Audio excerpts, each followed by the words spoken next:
அடுத்ததா இந்த மேடையை வந்து சிறப்பிக்கிறதுக்காக தமிழையும் தமிழ் மொழியையும் கொண்டாட போகிற தமிழ் மொழி போர்ல பங்கேற்று வரையும் தமிழ் பேச்சாளர் தமிழ் ஆர்வலர் அவர்களையும் மேடை கலைப்பதில் பெருமை கொள்கிறோம். திரு ஏ ராமசாமி மற்றும் செந்தலை கோதன் அவர்களை அன்போடு பேச வருமாறு அன்போடு கேட்டுக்கொள்கிறோம்.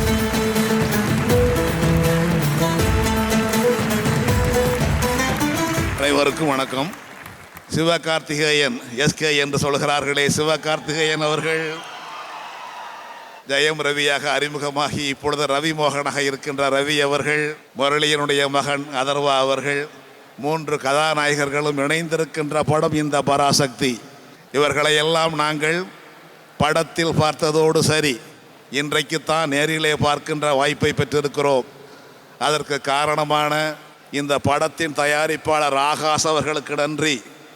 படத்தினுடைய இயக்குனர் சுதா கொங்கரா அவர்கள் பெண் திரைப்படத்துறையிலே கலைத்துறையிலே புகுந்து 25 ஆண்டுகளாய் சாதித்திருக்கிறார். உங்களுக்குள்ளே ஒரு மொழி உணர்வை, இணை உணர்வை, சமூக பற்றை உண்டாக்குவதற்காக இந்த படக்குழு உருவாக்கி வழங்கியிருக்கிற படம் தான் பராசக்தி.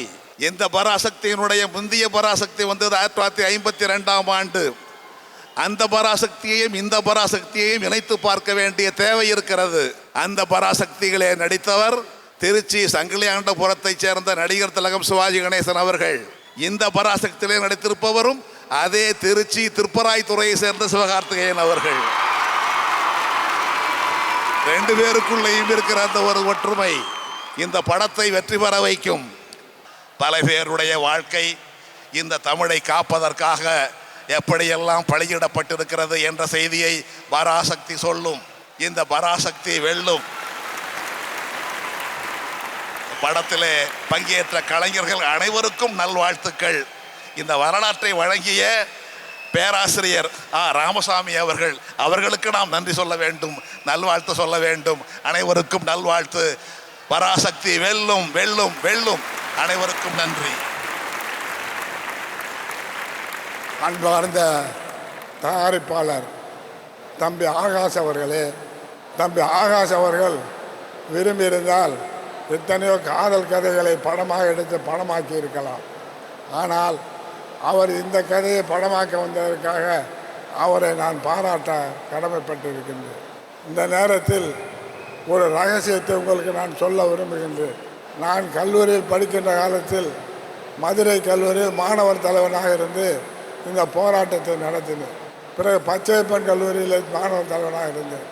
அப்பொழுது என்னவெல்லாம் நான் செய்தேனோ அது பூராத்தையும் இந்த படத்தில் சிவகார்த்திகேயன் செய்திருக்கிறார். Sivakarthikeyan has a student face. ஒரு மாணவனை போன்ற தோற்றம் சிவகார்த்திகேயனுக்கு இருக்கிறது. நாங்கள்லாம் படிக்கிறப்ப ஹீரோவை யாரை போடுவாங்கன்னா பிரின்ஸ்பாலாக நடிக்க வேண்டியவரை ஸ்டூடெண்ட்டாக போடுவாங்க. அவர் காதல் காட்சி வேறு டூயட் பாடுவார். அப்படியெல்லாம் இல்லாமல் ஸ்டூடெண்ட் மாதிரியே இருக்கிற சிவகார்த்திகேயனை இந்த படத்தில் நடிக்க வச்சு மிக அற்புதமாக தயாரித்திருக்கிறார். அதற்காக அவரை நான் பாராட்ட கடமைப்பட்டிருக்கின்றேன். இந்த படம் மாணவர்கள் அனைவரும் அவசியம் பார்க்க வேண்டியது. இன்றைக்கு ஆங்கிலம் தமிழ்நாட்டில் இருக்கிறது என்றால் அதற்கு நாங்கள் நடத்திய போராட்டம்தான். 65ஆம் ஆண்டு மட்டும் மாணவர்கள் போராட்டம் நடத்தவில்லை என்றால் ஆங்கிலம் இன்றைக்கு இருந்திருக்காது. இன்றைக்கு இருமொழி கொள்கை அண்ணா கொண்டு வந்த காரணத்தினாலே தான் ஆங்கிலம் நீடிக்கிறது. ஒரு மாணவன் நினைத்தால் நடத்தி காட்டுவான், மாணவன் இறங்கினால் ஜெயித்து காட்டுவான். மாணவர் சக்தி மாபெரும் சக்தி. மாணவர் சக்தியை பராசக்தி பராசக்தி பராசக்தி என்று கூறி விடைபெறுகிறேன். நன்றி, வணக்கம். தாய்மொழியை தாய்க்கு நிகராக பாசமாக வச்சு பார்த்துக்கிறோம் அப்படின்னா இதுக்கு உங்களோட பங்களிப்பும் இவங்களோட அறிவுரையும் அவ்வளோ முக்கியமான விஷயம். இன்றைக்கி தமிழ் உலகத்தில் எந்தெந்த மூலைக்கு போனாலும் அந்த இடத்துல மொழி அவ்வளோ நம்ம உயர்ந்தோங்கி கொண்டாடுறோன்னா அதுக்கு இந்த மாதிரி மாமனிதர்கள் ஒரு மிகப்பெரிய உதாரணம். மீண்டும் ஒரு முறை ஒரு அரங்கம் நிறைந்த கைத்தட்டல் இவர்களுக்கு கொடுக்கணும் அப்படின்றது ஆசை. ஸோ இதை அழகாக கொண்டு வந்து கொடுத்த சுதா கொங்கரா மேம், உங்களுக்கும் எங்கள் பெரிய பெரிய நன்றிகள் மேம். Thank you so much.